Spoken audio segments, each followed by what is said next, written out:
The W in the WNBA is going to be their downfall. I can't believe we're actually in a place where the W in the WNBA may be the reason that the WNBA actually goes down. Oh my goodness. Now, look, I typically do series, teaching, structured stuff. This is not normal. I don't have my normal lighting set up. I've got windows open. I'm rolling with it. This is insanity. And I've been saying for years, all it's going to take is somebody to force the issue. Now, I'm one of the ones I skip through all the layers of nonsense. I don't have time for political pandering and political spin and all, we're just trying to be a team. We're just trying to do what it. I'm like, spare me. Cut through it. Real leadership says this is reality. And this is about worldview. As Dr. White of Alpha and Omega Ministries has taught us, and many others, there are no neutral worldviews. The ones out there saying equity, inclusion, we just all want to get along. No, you don't. You want to control us and manipulate us and make us submit to your worldview. And there are no neutral worldviews. Every worldview has truth claims. There's no situation, no worldview where there's just a complete lack of any objective truth or any absolute truth claims. Every worldview has a minimum of one absolute truth claim or objective truth claims. Even the claim that there is no absolute truth is a claim that is an absolute truth because you're absolutely claiming that there is no absolute truth. So, when dealing with worldviews, specifically from a God-centered prism, we start with God, what he has said, what he has revealed, and then come down to man. When you start from a man-centered perspective and then go back up to God, you always create an idol after your own imagination. And what we have with the WNBA is what happens at the end when all God-hating, man-centered worldviews run their course. It ends in disaster. It ends in complete nonsense. It ends in complete folly and destruction. Because when you build your foundation on sand, it will not withhold. It will not withstand. It will not hold up. When it's built on the rock of a God-centered foundation, it'll hold. It'll stand. So I'm like many of you. I never watched a single NBA game before Caitlin Clark. And there was two paths to go after she joined. I would have never watched a game after her, which is where we're headed, or I would have continued to watch had WNBA taken more of the WWE route. You listen to, I know not everybody's wrestling fans and stuff, but in wrestling, the guys and gals will talk about, hey, look at that new youngster. They got talent. They got flair. They got the X factor, whatever it is. And especially Hulk Hogan and some of the really older ones would say, we can make money with them. We can make money with him or her. It was a business. Even though they were competing and wanted to be the number one or the Stone Colds or the Hulk Hogans or be popular and rich and all this, they all understood who the cash cows were. Whether you liked them or not, you understood, hey, this person's going to make us money. As Stephen A. Smith says, the rising tide lifts all boats. We're all going to make more money. It's only when political leftism, other worldviews that are built on leftism and God-hating and and look, there's extreme right stuff too, and that stuff's obviously bad. There's a lot of extreme right I think about the Corey Milers of the world and stuff. It's just that stuff's insane too. But and if that were to hijack something, it has the same effect. Extreme right will destroy things just like the far left will, because it's an extreme worldview. And if it's not rooted in Christ and on God, it will fail, just like the left will. But in this case, with the WNBA, we've got leftism, humanistic, God-hating leftism, destroying it, taking it down. It's amazing because we've all predicted this. It's just like with COVID. We all said, oh, I guess you're not supposed to say that word. Oh, no, I might get kicked off. We said, this is what's happening. This is what's going on. And now we're proven right time and time again.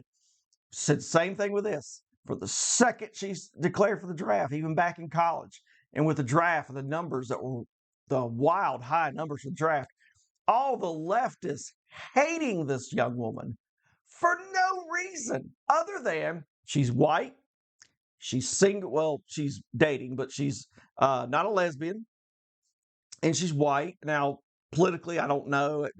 Some of the things I've heard, it seems like she leans left. I don't care. She can be whoever she wants to be. It's her life. I'm not going to judge her for that, but it's just the two main things against her is she's white and she's not a lesbian. And at least from what I can tell, she's not an uber leftist. That's what they got against her. And what's sad is with the left and with these extreme ideologies, it's much like the fundamentalism I've used to be in. You're either with us or we have to destroy you. They don't want success unless it can be on their terms. If she had been a type of person that they approve of, that was meeting the messaging, completely different story. But nobody be watching. It isn't that we're against black people. We're not against lesbians. Live your life however you want to. The point is they're attempting to ram it down our throats. Another opposing worldview, because as a God-centered worldview, we don't believe in homosexuality. We don't believe in some of the things they're for. And so when you look at leftism and how they have defined or haven't defined the word woman, they're the ones. And part of worldview issues is holding people consistent to their truth claims. They're the ones that said, and originally, you have to go back a little ways now, it's been a few years. Originally, they were the ones saying, all you have to do is identify as a woman, and you're a woman. I take you at your word. Now things have changed and they're really trying to go back and say, well, we've always recognized that biologically there's a difference in sex. We're talking about gender identification. There's a difference between gender and sex. Not according to what you originally said. Not according to what a lot of you still say. This is why I said when you have an erroneous worldview, when you have something that is clearly insane, you have to force it to comport with reality. I say this in all walks of life. When you have an issue that needs to be dealt with, one of the ways you can deal with it is by forcing the issue. Force whoever is in error or whoever is in the wrong or whoever is trying to make something happen that shouldn't be happening or whatever it is.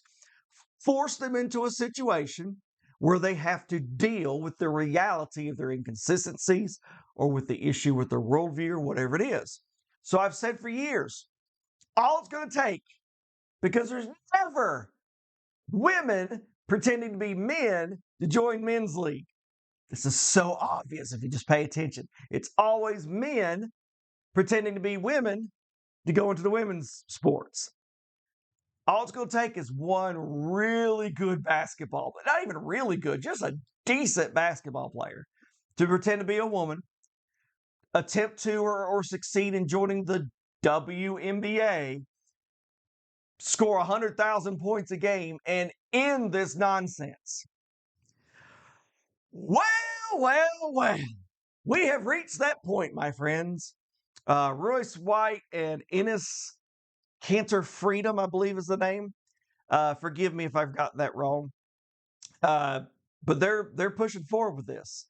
And based on what I can tell, This is not a publicity stunt. I think these men fully intend to force the issue on the left and on the WNBA to force their worldview to finally either admit reality or double down in insanity, and it'll ruin the WNBA.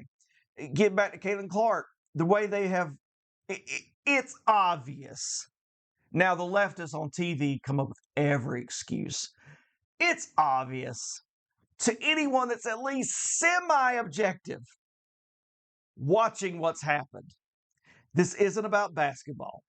This isn't about anything else other than the left hating a white girl that is not a lesbian, that doesn't bow the knee to leftism, that keeps her mouth pretty much shut and just plays basketball. She's living her life, doing whatever it is she does. The left is the ones always saying, hey, live and let live, but they won't let the poor young woman live her life. Live life. Play basketball, have her friends, have her circle of people that she knows, and, do her commercials or whatever it is she wants to do with her life. Leave her alone. Stop taking cheap shots at her and her friends like Sophie the other day. That was a cheap shot. It was clearly motivated. Stop all that. Just let her play basketball. My goodness, the amount of attention and the amount of money that has come to the WNBA. Stop with Angel Reese. I'm sure she's a fine young woman. She's a decent basketball player. She's not the reason. Stop with the Paige Beckers and everybody else. They're all fine young women, good basketball players, some of them even great. They have their own lane they can run in and live their own life. But it's Caitlin Clark. Let's live in reality, people. Caitlin Clark's the reason people like me are actually watching a WNBA game, much less more than one. And from a business standpoint, the WNBA is ran by complete imbeciles. Getting back to WWE. If WWE was running the WNBA, this wouldn't be happening. They would have already sat everybody down and said, look, I don't care if you hate her. I don't care if you think she's the worst thing to ever happen to your league. We're going to make money with this girl, and you're going to make money with this girl. Get over it. And that's a hard look. I'm not going to pretend like I don't struggle with this. I see so-and-so doing this, so-and-so do that, thinking, man, I wish I could do that, or man, I think I should be doing that. Well, sometimes in life, it's just not you that does it. It's the other person. And you just have to stomach it and say, well, that's not my lane. That's not my reality. What is it that I can do in my life where I can have purpose? Not everybody can be Caitlin Clark. Not everybody's Michael Jordan, okay? She is the Michael Jordan. Now, talent-wise, skill-wise, she's definitely at the top, and there's other ladies like Aja Wilson and stuff that are probably better and have had better careers, and time will tell if Caitlin develops and becomes that sort of GOAT player. She's definitely an elite, legendary player. But, we're not going to live outside of reality here. She's definitely not the GOAT of women's basketball. She's very, very good. And she has the potential to reach that level. She's certainly one of the best that's ever done it, by far already. In terms of marketing, business, her impact on the league, that's the Michael Jordan angle I'm talking about. Her impact is Michael Jordan level. And so embrace it. Only someone who is committed to something outside of reality or outside of normal objective business practices would be in this situation. And it largely comes from leftism.